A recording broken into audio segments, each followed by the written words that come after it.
आइए शुरू करते हैं। पिछले क्लास में हम लोगों ने न्यून मांग और अतिरेक मांग की समस्या के बारे में जाना था। न्यून मांग क्या है, न्यून मांग की क्या समस्या है, न्यून मांग उत्पन्न होने के रीजन क्या है। उसके बाद हमने पढ़ा था अतिरेक मांग और अतिरेक मांग के उत्पन्न होने का क्या कारण है और अतिरेक मांग का प्रभाव क्या पड़ता है, सो हमने पढ़ा था। आज पढ़ेंगे न्यून मांग एवं अतिरेक मांग को ठीक करने के उपाय। न्यून मांग एवं अतिरेक मांग को ठीक करने के उपाय। पाठ ही कहता है कि अगर किसी अर्थव्यवस्था में न्यून मांग की समस्या उत्पन्न हो गई हो या अतिरेक मांग की समस्या उत्पन्न हो गई है तो आप उसको ठीक कैसे कर सकते हैं। तो आपको बता दें, समस्या चाहे जो भी हो, उस समस्या के जड़ में ही समाधान छुपा रहता है। गलत कि सही? हर समस्या का समाधान है यदि आपकी इच्छा शक्ति दृढ़ हो तो। लेकिन यदि आपकी इच्छा शक्ति दृढ़ ना हो, प्रबल ना हो, मजबूत नहीं हो, तो छोटी से छोटी समस्या भी आपसे हल नहीं हो पाएगी। तो सबसे पहले जानते हैं कि न्यून मांग को ठीक करने के उपाय। न्यून मांग को ठीक करने के उपाय। तो न्यून मांग को ठीक करने के बहुत सारे उपाय हैं। पहला जो उपाय है, मतलब मांग कम क्यों करते हैं, तो हमने कहा कि सरकार, बैंक ने साख का विस्तार कम कर दिया, सरकार ने टैक्स का दर बढ़ा दिया, बढ़ाए थे पिछले क्लास में, सार्वजनिक व्यय में कमी कर दिया, बिना अर्थ प्रबंधन कर लिया, बेरोजगारी बढ़ गई। तो सवाल है, तो न्यून मांग को ठीक करने के लिए अब क्या करेंगे। तो पहला काम ठीक करने का, सरकारी व्यय में क्या करेंगे, वृद्धि कर देंगे। क्योंकि जब सरकार का व्यय, खर्चा बढ़ जाएगा तो मार्केट में क्या आएगा, रुपया आएगा, धन आएगा, लोगों की आय क्या होगी, बढ़ेगी। और जब लोगों के पास इनकम बढ़ेगी तो उसका परचेजिंग पावर क्या होगा, खरीदने की क्षमता क्या होगी। तो खरीदने की क्षमता बढ़ेगी तो न्यून मांग तो ऑलरेडी खत्म हो गया, तो अधिक मांग हो जाएगा ना। तो सरकारी आय को क्या करना होगा और व्यय को बढ़ाना होगा। दूसरा तरीका क्या हो सकता है,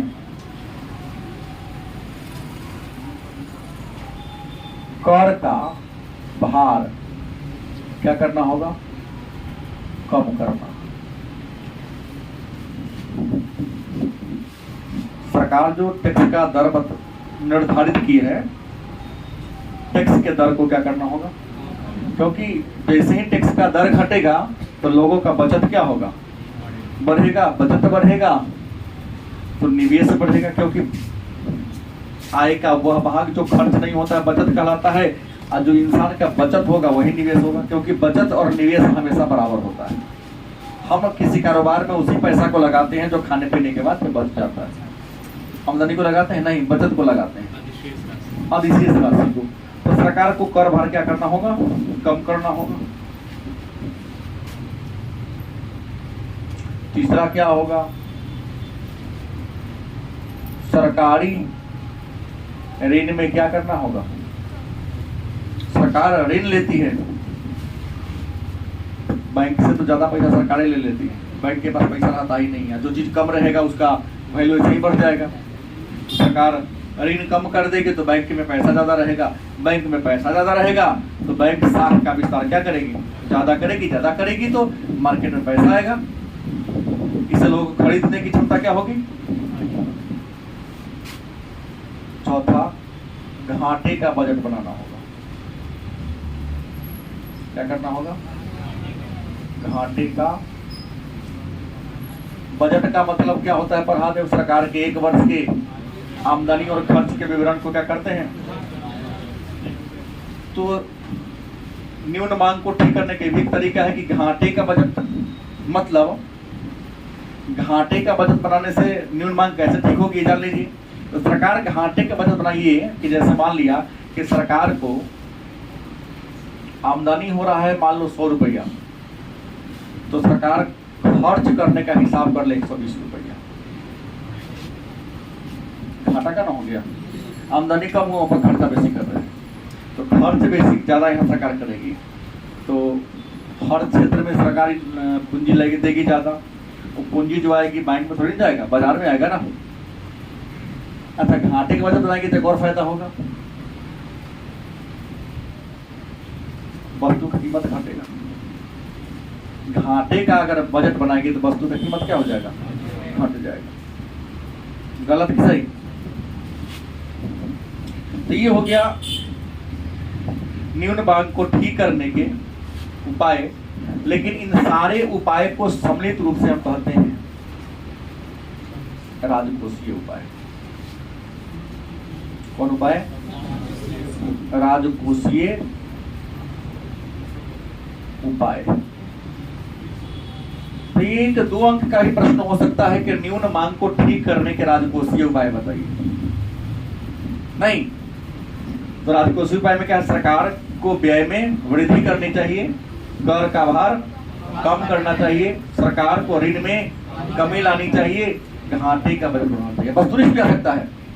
इनमें कौन न्यून मांग को ठीक करने के राजकोषीय उपाय हैं? तो हाँ होगा तो एगो रहेगा, तीनों गलत होगा, और नहीं है होगा उसमें एक गलत होगा, तीनों सही होगा। चारों याद कर लीजिए। दूसरा है घाटे के बजट को ठीक करने का अगर उपाय तो मौद्रिक उपाय। दूसरा उपाय आप चर्चा करेंगे इसके बारे में, मौद्रिक उपाय। अब कहेंगे सर न्यून मांग को ठीक करने का मौद्रिक उपाय कौन कौन है? तो मौद्रिक उपाय में पहला है ठीक करने का बैंक दर।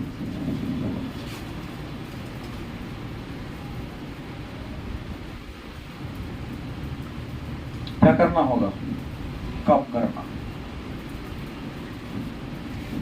और हमको लगता है कि बैंक दर कहते किसे हैं,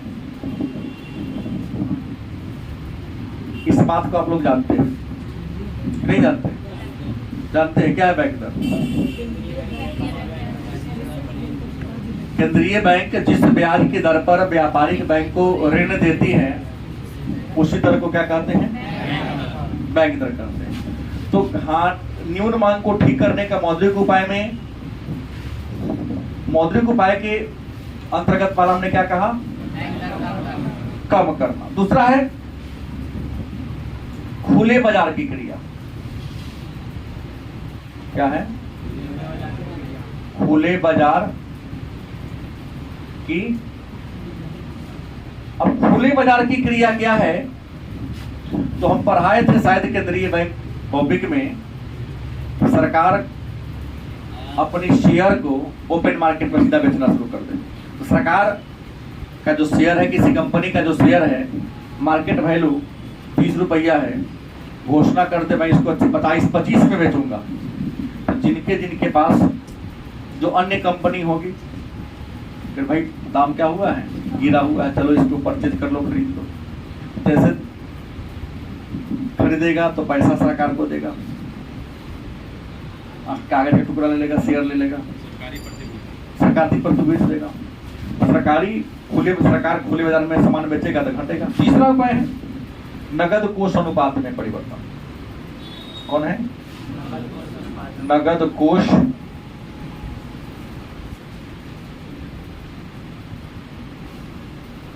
यहाँ बेचना। नगद कोष अनुपात में परिवर्तन।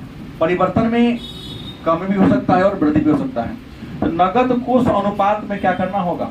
कमी लाना होगा। अब कहेंगे नगद कोष अनुपात है क्या?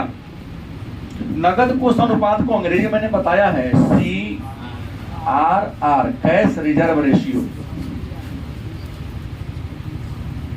कोई बच्चे बताएंगे कि CRR क्या है?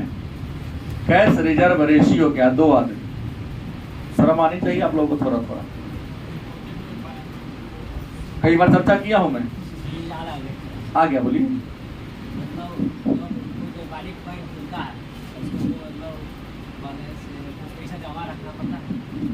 तो ऐसे लड़का दें, ये तो सीधा का CRR का। जब कोई बैंक खुलता है तो बैंक को केंद्रीय बैंक से मान्यता लेने के लिए अपने कुल धनराशि का कुछ पैसा RBI में जमा करना होगा, केंद्रीय बैंक के पास जमा कराता है। तो सिक्योरिटी मनी वाला रुपया कहते हैं। और अपने पास जो नगद है उसको सामाजिक तरलता अनुपात ऐसे लाता है, कम कर देगा। कम करेगा तो बैंक के पास पैसा क्या होगा, ज्यादा रहेगा। बच्चा ब्याज पर लगेबे करेगी, मार्केट में तो फेंकबे करेगी। गलत कि सही? आइए गया शावधिक तरलता अनुपात में क्या कर देगा, कमी कर देगा। मतलब SLR को भी क्या कहता है, कम करने की बात करता है। SLR है क्या? तो हमने कहा हर व्यापारिक बैंक अपने कुल पूंजी का नगद रुपया अपने खजाना में हमेशा जमा रखती है। वो RBI तय करती है कि आपको 18% रखना है कि 20% रखना है। 20% मान लो सीमा है, कहा दी नहीं है 15% रखना है, तो 5% रुपया में खर्चा कर सकता है ना, तो मार्केट में रुपया क्या होगा। ये मौद्रिक उपाय है, लेकिन मौद्रिक उपाय में इसे क्या कहेंगे, मात्रात्मक तरीका। कौन तरीका है? उपाय। मतलब मौद्रिक नीति के दो हिस्सा है, पहला मात्रात्मक और दूसरा कौन है, गुणात्मक। मौद्रिक उपाय में एक और आएगा गुणात्मक। गुणात्मक में क्या काम कर सकते हैं, तो गुणात्मक में ऋणों की सीमांत मार्जिन, ऋणों की सीमांत मार्जिन कर देगा। अब सवाल है तो ऋणों के सीमांत मार्जिन में क्या करना होगा, तक कमी करना होगा। सवाल आता है तो ऋणों के सीमांत मार्जिन है क्या, या सीमांत मार्जिन का मतलब क्या होता है। तो कहता ये है कि जैसे मान लिया आपने LIC में अपना क्या खुलवाया है, इंश्योरेंस करवाया है, और फिर अचानक आपको पैसे की जरूरत हो गई, हो या नहीं हो सकती है, तो आप करते क्या है, कई बार उस बॉन्ड को LIC में ही गिरवी रख देते हैं। LIC क्या करती है, उस बॉन्ड को रखकर कम ब्याज की दर पर कुल जमा राशि का 60 से 70% रुपया क्या करती है, देती है ना, 50 से 60% देती है। लेकिन कई बार क्या होता है, अधिकतम 90% तक रुपया आपको दे देगी। पैसा ज्यादा आ जाएगी तो उसके पास पैसा घटेगा, आपके पास पैसा क्या होगा, बढ़ेगा। ऑलरेडी घट जाएगा, इस मार्केट में न्यून मांग की चीज ठीक हो जाएगी। दूसरा कहता है शाख की राशि, शाख की राशनिंग। शाख का मतलब क्या होता है, आप जानते हैं, शाख मतलब क्या होता है, विश्वास। शाख की राशनिंग का मतलब होता है कि किसी भी बैंक में आप कर्जा लेने जाइए तो बैंक बिना कुछ गिरवी रखे कर्जा नहीं देती है, कि देती है ना, कुछ तो गिरवी रखेगी। आप जमीन रखो, सोना रखो, या जो भी रखो, रखना पड़ेगा। लेकिन कई बार होता है कि बिना कुछ गिरवी रखे, विश्वास के आधार पर, नहीं आप अच्छे लोग हमको नहीं बुलाइएगा, उसको शाख की राशि बिना कुछ गारंटी के नहीं। जैसे बहुत अभी क्रेडिट कार्ड आपको विद्यार्थियों को दे रहा है बैंक वाला, दे रहा है कि नहीं दे रहा है, कौन कौन किसके किनके पास क्रेडिट कार्ड है, क्रेडिट कार्ड किनके पास है, पास आया था लेकिन उसको नहीं मिला, क्या है ऐसे ही उसमें प्रेशर हो जाता है पैसा का। हाँ, हाथ खर्चा करने का पावर है तो डाल। जैसे मेरे पास 3-4 कंपनी का आया, खूब कॉल करता है, मुझे काहे ले आपका, रखना चाहिए, कोई रखना चाहिए। झूठों के बिना कामों के हाथ खड़ी की तुरंत बांध देंगे। रहेगा तो खर्चा होबे करेगा। क्या मान लिया कि ठीक है, पॉकेट में पैसा नहीं है, 1.5 लाख का सामान परचेज कर लीजिए, समय देता है 45 दिन। अगर उतना दिन में दे देते हैं पैसा वापस, देखो पैसा ब्याज नहीं लगेगा। 40वां दिन हो गया तो हर दिन का ब्याज लगता है, हर एक दिन का ब्याज होगा। अब ब्याज 10% से कम नहीं होगा लगता। हम लोग आम इंसान हैं, गारंटी नहीं कि हर दिन हाथ में पैसा रहबे करे। कहीं 45वां दिन नहीं हुआ, छोड़ो, कौन ब्याज है उसका हिसाब नहीं है। कहीं गलती से आपका हैक कर लिया किसी ने, मार्केटिंग करेगा वो, पेमेंट करोगे तो होता है खूब। क्योंकि जिसके पास क्रेडिट कार्ड है जाएगा बड़े बड़े मॉल में दिखाएगा, हाँ खसने का आदत हो गया है। खसने में कई बार लगता है कैमरा आपका नंबर में स्कैन कर लिया, क्या होगा? कार्ड हो गया हैक तुम्हारा है। क्या बोला है? उसी पर कार्ड पर नंबर होता है, सीवीवी नंबर हो गया तुम्हारा, कल्याण हो गया। भरते रहो, खेत में रहो, भरते रहो। अब हर दिन परचेजिंग करता रहेगा, शॉपिंग करेगा कोई नहीं, भरेगा कोई, राशनिंग कर देगा। उसका नैतिक दबाव कौन है? कम करने का नैतिक दबाव है। मतलब बैंकों पर नैतिक दबाव डालकर भी साख का विस्तार कर सकते हैं। बैंक कई बार आम आदमी को कर्ज नहीं देती है तो आरबीआई दबाव डालती है कि नहीं आप दीजिए, सामाजिक कल्याण के लिए दीजिए, तब जाके क्या होगा? ठीक हो सकता है। अन्य उपाय में आ सकता है साख नियंत्रण को, न्यून मांग को ठीक करने का। अन्य उपाय क्या हो सकता है? तो अन्य उपाय में आयात कम कीजिए। आयात क्या कर दीजिए? अन्य निर्यात को क्या कर दीजिए? बढ़ा दीजिए। आयात में क्या कर दीजिए? कमी, और निर्यात में क्या कर दीजिए? वृद्धि कर दीजिए, ठीक हो जाएगा। दूसरा, समर्थन मूल्य। कौन मूल्य? कृषि मंत्रालय के द्वारा जारी किया जाता है। समर्थन मूल्य को क्या कर दीजिए? जैसे धान की खरीद हर प्रकार, जैसे अभी मानसून सत्र खत्म होगी, चल रही है, तो धान कैसे सरकार खरीदेगी तय कर देगी। जैसे बढ़िया खरीदता है 2000 के कुंटल, सरकार कहेगी हम 2500 के कुंटल करें, तो सरकार के पास जो पैसा है कहाँ चल जाएगा? गाँव में। समर्थन मूल्य क्या कर देगा? ऊंचा कर देगा। क्या धान की खेती करो, गेहूं की खेती करो, हम अधिक मूल्य पर तुम्हारा सामान को क्या कर लेंगे। तो जैसे समर्थन मूल्य ऊंचा होगा, किसान को पैसा क्या मिलेगा? पैसा अधिक मिलेगा, उस खरीदने की क्षमता क्या हो जाएगी? अन्य उपाय में मजदूरी दर को स्थिर कर दो। मजदूरी क्या कर दो? स्थिर। क्योंकि मजदूरी का दर यदि स्थिर हो जाएगा क्या हो जाएगा? इंसान का लाइफ बन जाएगा, जो चाहेगा काम कर लेगा।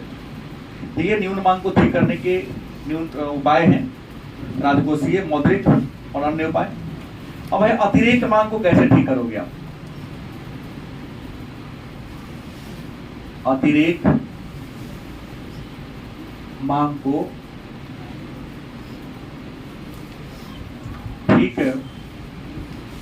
करने के उपाय, जैसे न्यून मांग को ठीक करने के 3 उपाय हमने बताया, राजकोषीय उपाय, मौद्रिक उपाय और अन्य उपाय।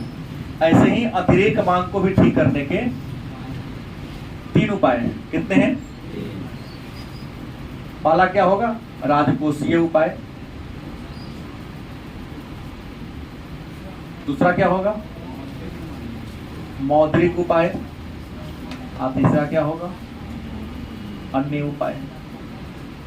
अब सवाल है, तो न्यून मांग को ठीक करने के, अतिरेक मांग को ठीक करने के ये मौद्रिक उपाय, राजकोषीय उपाय और अन्य उपाय में सबसे पहले किसके बारे में चर्चा करेंगे? राजकोषीय उपाय। तो राजकोषीय उपाय में पहला क्या करना होगा? सरकारी व्यय क्या करना होगा? कम करना होगा, क्योंकि आपका मांग डिमांड ज्यादा है। डिमांड ज्यादा इसलिए है क्योंकि आपका रुपया क्या है, ज्यादा है। गलत सही? तो आपका मांग कम करने का सीधा उपाय है सरकार पर खर्चा कम कर दे, तो मार्केट में रुपया क्या होगा, कम आएगा, आपकी खरीदने की क्षमता ही घट जाएगी। दूसरा तरीका, कर का दर क्या कर दो, बढ़ा दो। जैसे कर का दर बढ़ेगा उपभोक्ता की बचत क्या हो जाएगी, कम हो जाएगी। बचत घटेगा, उसकी उपभोग की क्षमता भी क्या होगी, घटेगी। तीसरा तरीका, सरकारी ऋण में क्या कर दे, आप वृद्धि कर दे, सरकार अपने दे ऋण बढ़ा दे। नहीं, बैंक से वही 10 रुपया ले ले तो बैंक के पास रुपया होगा नहीं, तो आपको कहां से देगी, जब आपके पास रुपया नहीं आएगा तो सामान खरीद ही नहीं पाएंगे। और चौथा क्या है, बचत का क्या सरकार बनाते, बजट बनाते। बचत का बजट बनाएगा तो क्या होगा, मतलब सरकार अपनी आमदनी बढ़ाएगी और खर्चा क्या करेगी, तो वस्तु का दाम क्या हो जाएगा, बढ़ जाएगा। वस्तु का दाम, बचत का बजट बनेगा तो वस्तु की कीमत क्या होगी, बढ़ेगी, मतलब महंगाई बढ़ेगी। अब महंगाई बढ़ेगी तो जनता पर बोझ बढ़ेगा, लोग खरीद भी कम करेगा, सामान महंगा हो गया। फिर यहाँ मौद्रिक उपाय है, और मौद्रिक उपाय के कितने भाग हैं, 2 तरीका का मौद्रिक उपाय है। नहीं, जैसे यहां मैं लिखा ना, मात्रात्मक, और दूसरा क्या है, गुणात्मक। अतिरिक्त मांग को ठीक करने के मात्रात्मक उपाय में क्या होगा, तो बैंक दर बढ़ा दो, बैंक दर क्या कर दो, बढ़ाकर। यहां देखो लिखा होगा बैंक दर को कम करना, जस्ट उल्टा। यहाँ जो भी है जस्ट उल्टा कर दो, एकदम सही होगा, क्योंकि बैंक दर बढ़ेगा मतलब केंद्रीय बैंक व्यापारिक बैंक ऊंचा ब्याज की तरफ कर्जा देगी, तो जब वो बैंक के ऊंचा तरफ कर्जा ले रही है तो आपको और ऊंचा देगी ना, तो ब्याज का दर ज्यादा होगा तो लोग ऋण लेना पसंद, और ऋण लेना पसंद नहीं करेंगे तो आपका खरीदने की क्षमता क्या होगी, घटेगी। दूसरा, खुले बाजार की क्रिया को क्या करना होगा, बंद करना होगा। हमने यहाँ कहा खुले बाजार में शेयर बेच दिया, यहाँ कहा कि नहीं ना बेच देते, तो खुले बाजार की क्रिया क्या होगा, बंद हो गया, शेयर की बिक्री बंद। परिणाम क्या होगा, मार्केट में पैसा आएगी नहीं, आगे। और एक और बात पकड़ना होगा, एक और बात क्या करना होगा कि इनमें CRR बढ़ाना पड़ेगा, क्या जी। चौथा, SLR भी क्या करना पड़ेगा, CRR कैश रेशियो रिजर्व नहीं, क्या है CRR, जानिए गए कि हर व्यापारिक बैंक का कुछ धनराशि के RBI में जमा रहती है, केंद्रीय बैंक में CRR, और बैंक अपने ही पास नगद पैसा जो हर समय रखती है उसमें से खर्च नहीं करती है उसे। अगर दोनों की मात्रा बढ़ जाएगी तो साख विस्तार की क्षमता क्या हो जाएगी, घट जाएगी। कोई दिक्कत? अब है गुणात्मक उपाय, क्या है गुणात्मक उपाय में पढ़ा लिखा हूं, सीमांत मार्जिन कमी, कमी लिखा हूं ना यहाँ, ऋणों की सीमांत मार्जिन क्या करना पड़ेगा, बढ़ा दीजिए। जो 90% कर्जा वहां मिलता था बॉन्ड पर, 85% देंगे। दूसरा,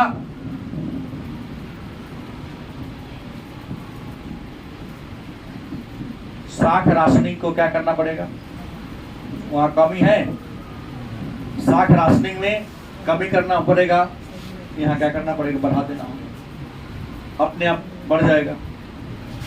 तो अन्य उपाय क्या है, इसके अन्य उपाय में आयात, यहाँ क्या लिखा हूं, कम करना था, आयात क्या करना होगा, वृद्धि करना होगा। निर्यात क्या करना होगा, कम करना होगा। आयात को बढ़ा दीजिए, माने विदेश से सामान मंगाइए, सामान मंगाइए तो पैसा देना पड़ेगा ना, तो आपके देश में रुपया की क्या होगी, कमी होगी। ऐसा ही अतिरिक्त मांग ठीक होगा। और निर्यात को क्या घटाइए, तो निर्यात को कम कर दिया, आयात को बढ़ा, निर्यात कम करेंगे तो विदेश से पैसा कम आएगा, तो मुद्रा कोष मात्रा में कमी आ जाएगी। दूसरा है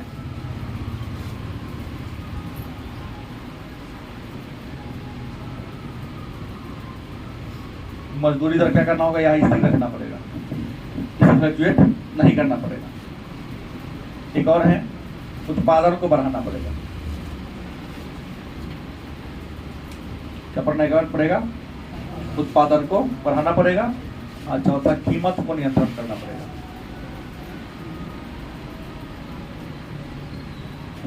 कीमत को नियंत्रण करके आप अतिरिक्त मांग को ठीक कर सकते हैं। तो ये रहा आपका न्यून मांग और अतिरिक्त मांग को ठीक करने के उपाय।